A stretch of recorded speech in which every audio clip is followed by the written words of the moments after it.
উপনিষদ আমাদের দর্শন এই জ্ঞান আবিষ্কার করেছিল। কবে? কত হাজার হাজার বছর আগে, সেটা কেউ বলতে পারে না কত হাজার বছর আগে আমাদের ঋষিরা এটা আবিষ্কার করেছিলেন। অন্তত এখন বলা হয় অন্তত 8,000-10,000 বছর, ঠিক কত বছর কেউ বলতে পারছে।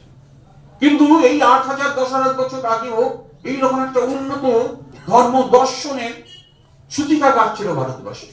ভারতবর্ষে এটা আবিষ্কৃত হয়েছিল এবং সেটা প্রতিষ্ঠিত হয়েছিল, কিন্তু সেটা ছিল মুষ্টিমেয় কিছু মানুষের মধ্যে। স্বামীজি বললেন এই তত্ত্ব শুধু কয়েকজন মানুষের মধ্যে সীমাবদ্ধ রাখলে হবে না, এটা সর্বব্যাপ্ত করতে হবে, সব মানুষের কাছে একে পৌঁছে দিতে হবে। সব মানুষ জানুক, দীনতম যে প্রজাতি সেও জানুক তার ভিতরে অসীম শক্তি রয়েছে, সে ইচ্ছে করলে তার অবস্থার পরিবর্তন করতে পারে। সে জানুক সে পুত্র নয়, সে দুর্বল নয়। আমাদের ধর্ম দর্শন কি বলে? সবার ভিতরে অসীম শক্তি, প্রত্যেকের ভিতরে এই শক্তি রয়েছে, ঈশ্বর হওয়ার শক্তি রয়েছে, ঈশ্বর স্বয়ং সেখানে রয়েছে। সে জানুক বা না জানুক তাতে কিছু সে যায় না। যদি সে সেইটা জানতে পারে, বিশ্বাস করে, তাহলে তার ভেতরের শক্তিতে সে শক্তিমান হয়ে উঠবে, সে আত্মবিশ্বাসী হবে। স্বামীজি জন্য বললেন ভগবানে বিশ্বাস করার আগে নিজেকে বিশ্বাস করো। পুরনো ধর্ম বলতো যে ঈশ্বরে বিশ্বাস করে না সে নাস্তিক, নতুন ধর্ম বলছে যে নিজেকে বিশ্বাস করে না সে নাস্তিক। নিজেকে বিশ্বাস করা মানে কি? নিজের ভেতরে যে অফুরন্ত শক্তি, আমার ভেতরে সেই ঈশ্বর স্বয়ং, যার কাছে আমরা শক্তি প্রার্থনা করছি, সেই ঈশ্বর স্বয়ং আমার ভেতরে রয়েছে, এই যে তুমি বিশ্বাস করো। তাহলে তুমি নিজেকে যদি শক্তিমান বলে মনে করো, যদি বিশ্বাস করো, তাহলে সেই ভেতরের শক্তি জেগে উঠবে, এবং যখন সেই শক্তি জেগে উঠবে তোমার ভেতরেই শুধু ঈশ্বর আছেন এইটি তুমি অনুভব করবে না, তোমার ভেতরেও তিনি আছেন এটা যখন উপলব্ধি করবে, তেমনি সমাজে সংসারে যারা রয়েছেন প্রত্যেকের ভেতরে সেই দিব্য সত্তা রয়েছে, প্রত্যেকেই সেই ব্রহ্মস্বরূপ, প্রত্যেকেই সেই অসীম শক্তির অধিকারী, সেই বোধটা তোমার ভেতরে আসবে।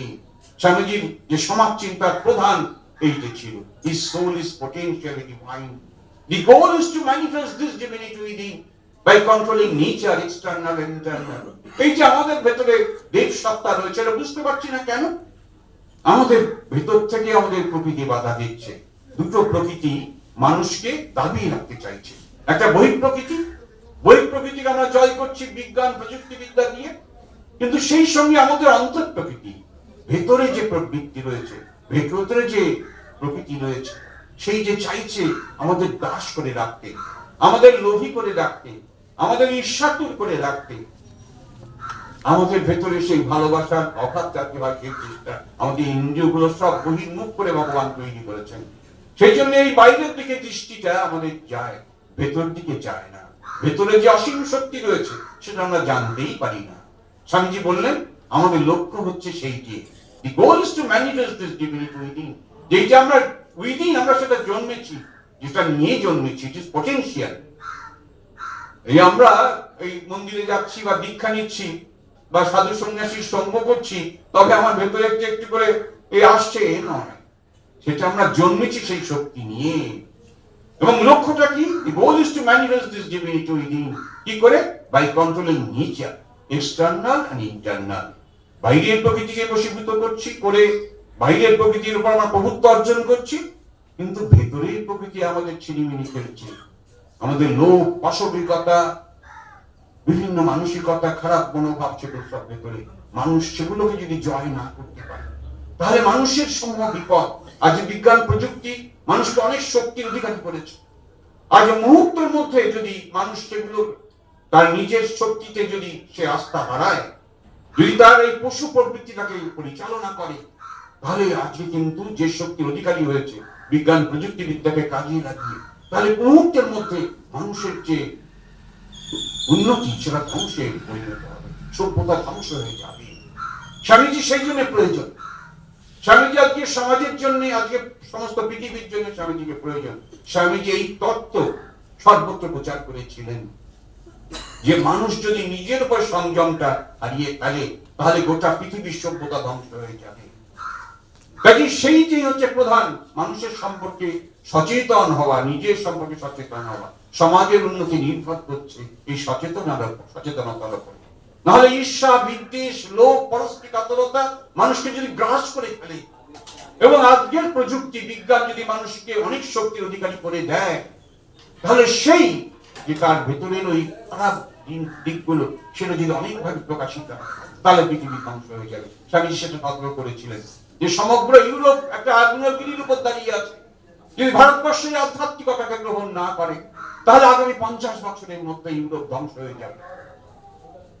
কাজেই স্বামীজি যে সতর্ক বাণী সেটা কিন্তু আজও অত্যন্ত প্রয়োজনীয়, শুধু আজকে না, আগামী দিনের জন্য স্বামীজির এই সতর্ক বার্তা অত্যন্ত প্রয়োজনীয় সমাজের জন্য।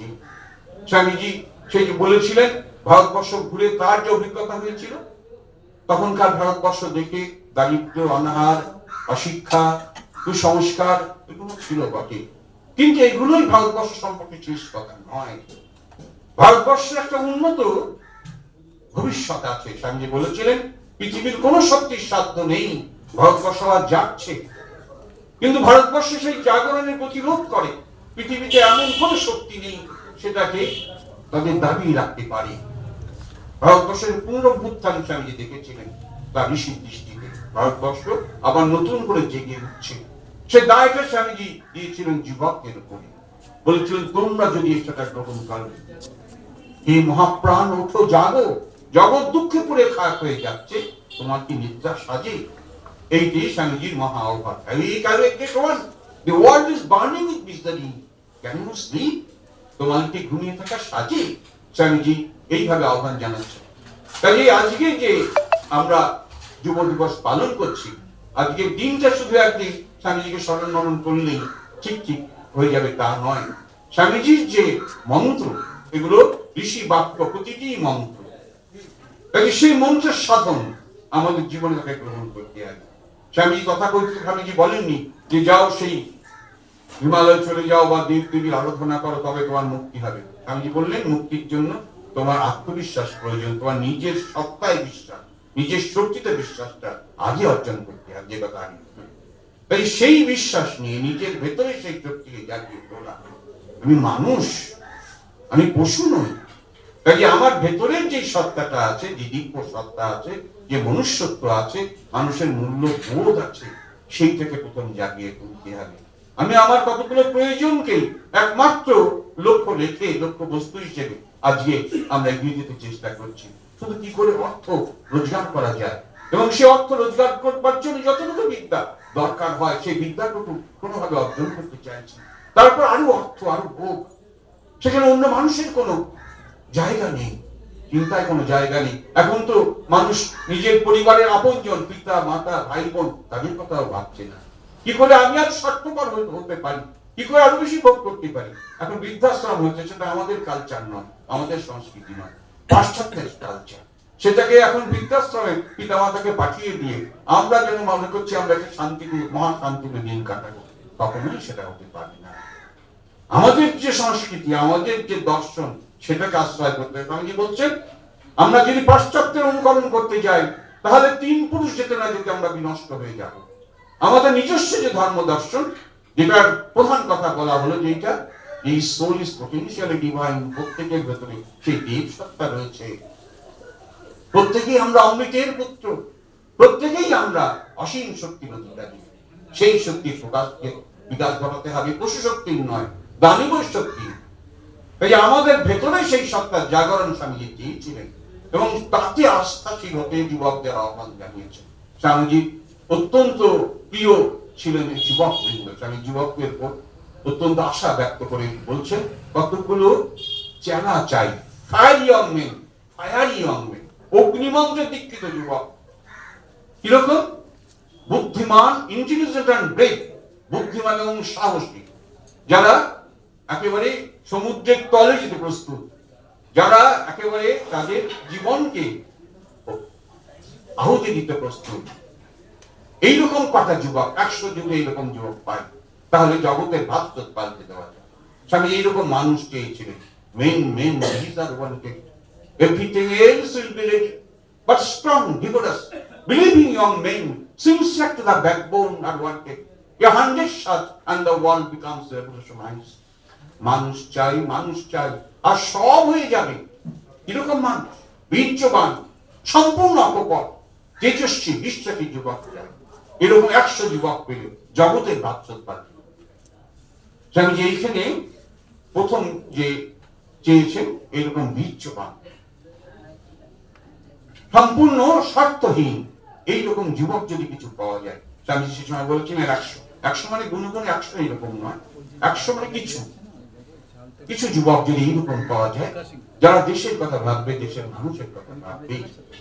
অখিল ভারত বিবেকানন্দ যুব মহামন্ডল ঠিক সেই রকম মানুষ তৈরি করবার চেষ্টা করছে আজ প্রায় 57 বছর ধরে। ঠিক এইরকম মানুষ, যেটা স্বামীজি বলেছিলেন, স্বামীজিকে আদর্শ হিসাবে সামনে রেখে স্বামীজির দেওয়া একটা মহাবাক্য, স্বামীজি বলেছিলেন, তুমি যদি মনে করো দেশের অবস্থা পরিবর্তন করবে, তাহলে তুমি প্রথম নিজের প্রতি দৃষ্টি দাও, তুমি সজাগ হও, নিজেকে তুমি এরকম ভাবে গড়ে তোলো। কেননা অন্যকে যদি তুমি বলতে যাও, নিজে যদি সেই রকম ভাবে তৈরি না হও, তাহলে সেটা কার্যকর হবে না। আর তুমি যদি নিজেকে দিয়ে শুরু করো, তোমার সেই শুরু করাটা তোমার অধিকারে রয়েছে, তোমার হাতের মধ্যে রয়েছে। তুমি এইরকম আত্মবিশ্বাসী, তুমি এইরকম স্বার্থ শূন্য, তুমি এইরকম ভাবে মানুষের প্রেমী, দেশপ্রেমী, যদি তুমি নিজেকে এইরকম ভাবে করতে পারো এবং সেই সঙ্গে অন্যদেরকে এইভাবে উদ্বুদ্ধ করতে পারো, আরো কিছু মানুষকে যদি এইরকম জীবন গড়তে সাহায্য করতে পারো, তাহলে দেশের পরিবর্তন হবে। এই তো যদি না করে তুমি পার্লামেন্টে যত আইন তৈরি করো, যত আইন কঠোর করো, দেশের মানুষের ভেতর থেকে এই খারাপ ভাব, পশু ভাব, সেটাকে কখনো নির্মূল করতে পারবে না। যদি তার ভেতরে সেই দেব ভাবের প্রকাশ ঘটাতে পারো, তার ভেতরে সেটা জন্ম থেকেই যেটা নিয়ে এসেছে, তাহলেই একমাত্র তার নিজের পরিবর্তন হতে পারে। এবং সমাজেও যদি এইরকম মানুষের সংখ্যা, আত্মবিশ্বাসী, দেশপ্রেমিক, সত্যনিষ্ঠ, স্বার্থ শূন্য, এইরকম মানুষের সংখ্যা যদি তুমি অনেক বাড়াতে পারো, তাহলে সমাজ আপনা থেকেই পরিবর্তিত হয়ে যাবে। অখিল ভারত বিবেকানন্দ যুব মহামন্ডল ঠিক এই কাজটিকে ব্রত হিসেবে বেছে নিয়েছে। সারা ভারতবর্ষের বিভিন্ন প্রদেশে প্রায় 300টির মতো কেন্দ্র এখন পর্যন্ত মহামন্ডলের আছে। 67 সালে কাজ শুরু হয়েছিল। 67 সালে শুরু হয়েও এখনো পর্যন্ত এই 57 বছরে প্রায় 300টি কেন্দ্র বিভিন্ন জায়গায় এই কাজ করছে। মূল কাজটা হচ্ছে তাদের জীবনের পরিবর্তন আনার জন্য চেষ্টা করা। তার স্বামীজি বলেছিলেন, মানুষের 3টে শক্তি মূল। মানুষের দেহ আছে, তার একটা মেধা বা মন আছে, আর আছে হৃদয়। এই 3টি জিনিস নিয়ে একটা মানুষ। তাই এই 3টি জিনিসের যদি তুমি সুষম বিকাশ ঘটাতে পারো, তোমার দেহের শক্তিকে বিকাশের জন্য আমরা কি করি? দেহ চর্চা করি, খাবার থেকে পুষ্টি গ্রহণ করি, দেহটা সুস্থ সবল থাকে। তেমনি মেধার শক্তিকেও ঠিক বাড়ানো যায়। শুধুমাত্র যে একাডেমিক দিক থেকে 100 পেলাম, কি 95 98 পেলাম, তাহলেই সব হলো না। মেধার সঙ্গে সঙ্গে তোমার হৃদয়ের বিস্তার ঘটাতে হবে। মেধার বিস্তার অবশ্যই ঘটাতে হবে। দেহকেও যেমন সুস্থ সবল করে তুলতে হবে, যতটা শক্তিশালী করা যায় করতে হবে। মেধাকে অনেকটা বাড়াতে হবে। মেধাকে বাড়ানোর উপায় হচ্ছে আমাদের মেধার চর্চা করা, যেটা আমাদের বর্তমান শিক্ষা ব্যবস্থায় পাচ্ছি। কিন্তু বর্তমান শিক্ষা ব্যবস্থায় যেটা আমরা পাচ্ছি না, সেটা হচ্ছে অনুভূতি, অনুভব করা। অন্য মানুষের ব্যথা বেদনাকে তুমি অনুভব করো। সত্যিই কি তুমি মনে করো যে অসংখ্য মানুষ অনেক কষ্টে রয়েছে এবং সেই কষ্ট দূর করবার জন্য তোমার কিছু করণীয় আছে? আমরা সেই অনুভূতিটুকু ভুলে যাচ্ছি। সেজন্য মানুষ আমরা হতে পারছি না, এটা পশু মানুষে পরিণত হচ্ছি। শুধু শক্তি, দেহের শক্তি বাড়ছে, মেধার শক্তি বাড়ছে, তাই দুটো নিয়ে স্বার্থপর জীবনযাপন করছি, তাহলে সম্পূর্ণ মানুষ হলো না, এক পেশে মানুষ হলো। স্বামীজি সেখানে বললেন, তোমার হৃদয়ে যেটা হচ্ছে আমরা অনুভব করি, নিজের দুঃখ কষ্ট বেদনা যেমন অনুভব করি, তেমনি চাইলে অন্যের দুঃখ কষ্ট বেদনা একটু আমরা অনুভব করতে পারি। একটা মানুষ পূর্ণাঙ্গ মানুষ হতে গেলে এই 3টে, আমার দেহের শক্তি, কর্মশক্তি, আমার বুদ্ধির শক্তি, মেধার শক্তি এবং আমাদের হৃদয়ের শক্তি, অনুভবের শক্তি, এই 3টেকেই সুষমভাবে বিকশিত করে তুলতে হবে। মহামন্ডলের বিভিন্ন কেন্দ্রে যুবকদের এই শিক্ষাটা দেওয়া হয়। স্বামী বিবেকানন্দের নামও যদি তারা ভুলে যায়, কিছু এসে যায় না। তারা তথাকথিত ধর্ম ইত্যাদি যেগুলো বলে আমাদের দেশে প্রতিষ্ঠিত, সেগুলো পালন করে কি করে না সেটা নিয়ে কোনো রকম চিন্তা আমাদের নেই। প্রথম আমাদের চেষ্টা হচ্ছে তুমি কি মানুষ হওয়ার জন্য যে পরিপূর্ণ মানুষ যেটা বলা হলো, তিনটের যে শক্তি, ত্রিবিধ শক্তি মূল, সেইটা বিকশিত করবার জন্য তুমি কি যথার্থ চেষ্টা করছো? প্রতিদিন একটা পরিকল্পনা দেওয়া আছে, সেই পরিকল্পনা অনুযায়ী তাদের সেই চেষ্টাগুলো করতে হয়, প্রযত্নটা করতে হয়। মনকে সংযত করবার জন্য, একাগ্র করবার জন্য মনের সংযোগে কি করে করা যায় সেটা তাদের শেখানো হয়, যেটা আজকে শিক্ষা ব্যবস্থায় নেই। যেটা স্বামীজি বলেছিলেন, শিক্ষা ব্যবস্থা সবচাইতে প্রয়োজনীয় জিনিস হচ্ছে মনকে নিয়ন্ত্রণ করা। কাজে এই যে শিক্ষাটা, সেই যে মহামন্ডলের কেন্দ্রে কেন্দ্রে 300টি কেন্দ্র বললাম, এই 300টি কেন্দ্রে যে সমস্ত যুবক তার সঙ্গে যুক্ত, তাদেরকে প্রথম চেষ্টা করতে হয় তাদের জীবনটা গড়ে তোলা। সেখানে সেই কেন্দ্রগুলো যেখানে যেখানে রয়েছে সেখানে কিছু সমাজসেবার কাজ হয়ে থাকে। সমাজসেবাটা মহামন্ডলে খুব প্রচার করা হয় না, সে কারণ হচ্ছে সেই যে আমাদের হৃদয়টা যেটা বলা হলো, হৃদয়ের বিকাশের জন্য, বিস্তৃতির জন্য যেটা ব্যায়ামের মতন কাজে লাগে, সেইটা হচ্ছে নীরবে নিভৃতে মানুষের সেবার কাজ করে যাওয়া। যার যতটুকু সাধ্য, যার যতটুকু ক্ষমতা, সেইভাবে তারা সেখানে সেবার কাজগুলো করে। তাই যেখানে যেখানে মহামন্ডলের কেন্দ্র আছে সেখানে সেই সেবার কাজটা চলে বলে সেখানকার মানুষ, বহু মানুষ সেখানে উপকৃত হন এই সেবার কাজটা পেয়ে। তাই মহামন্ডলের কাজটা এইভাবে সারা ভারতবর্ষ জুড়ে চলছে। সমাজের যে যদি পরিবর্তন ঘটাতে হয়, আমরা মনে করি, আমরা বিশ্বাস করি, স্বামী বিবেকানন্দ এই দেখানো পথে যখন অনেক মানুষ উজ্জীবিত হবেন, তখনই সমাজের পরিবর্তন হতে পারে। তাছাড়া অন্য কোনোভাবে সমাজের পরিবর্তন হওয়া সম্ভব নয়, সেটা মহামন্ডল বিশ্বাস করে। সেই জন্য মহামন্ডল তার যে নির্দিষ্ট কর্মক্ষেত্র, সেটা হচ্ছে ভারতবর্ষের যুবকদের জন্য সেটা নির্ধারিত। ভারতবর্ষে প্রায় 300টি কেন্দ্রের ভেতর দিয়ে মহামন্ডলের কাজ চলছে।